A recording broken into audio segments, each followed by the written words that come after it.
Do you believe in vampires?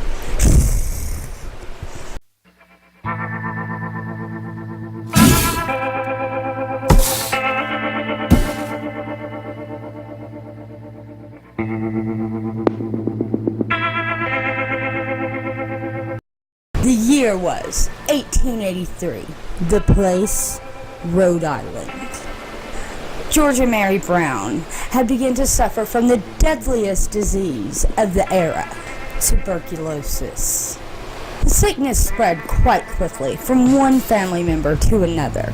The mother of the family, Mary, was the first to contract and pass away from the illness, along with their 20-year-old daughter, who was also named Mary.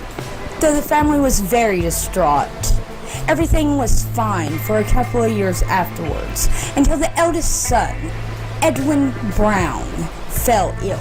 George and Mary's only son, in fact, therefore the only one that could carry on the Brown family name. Already grief-stricken and not wanting to lose another family member, George quickly rushed Edwin west to Colorado Springs for further treatment. Edwin seemed to be getting better when the family was suddenly hit with devastating news. While they were away, 19-year-old Mercy had contracted gallop, a progressive form of tuberculosis, and she quickly passed away. This is also where it starts to get very interesting. It was a very cold winter, and without the luxury of machinery, the ground was much too hard to dig a grave. So Mercy's body was left in an above-ground crypt. George and Edwin traveled back to Rhode Island, and as soon as they got back, Edwin got worse. In fact, he was dying. At this stage in Edwin's sickness, he had started to hallucinate, and he told his father and others that within the middle of the night he had saw his sister Mercy sitting upon his chest, trying to suck the life force out of his body. This sent terror into the townspeople.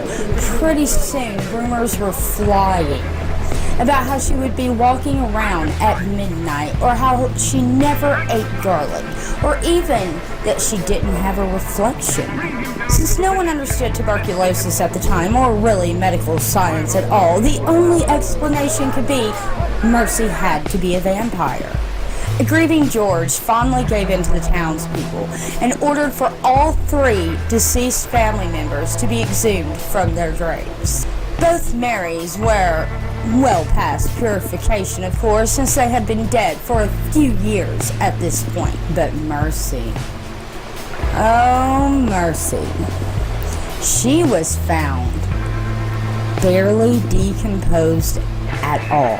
She looked as if she was merely sleeping.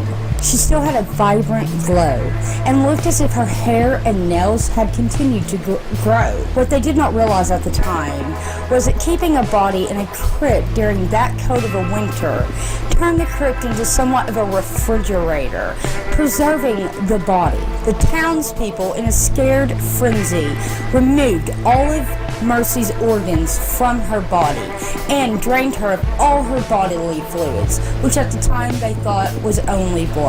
Once they were done with that, they burnt Mercy's heart on a rock and took the ashes, mixed it with water to create some sort of miracle cure to try to return Edwin's life force back to him. Edwin died 2 months later. Locals say that Mercy still haunts the cemetery where she was finally laid to rest, a victim of ignorance. Don't be a victim of ignorance. Just don't. So what did you think about this story? Do you think vampires could be real? You ever heard of a story like this? Let me know down in the comments below. If you like this video, give me a thumbs up. And if this is your first time here, I hope that you subscribe and hit that little bell button to know when I upload. And I will see you guys next video. Have you ever felt? Are you listening? Damn.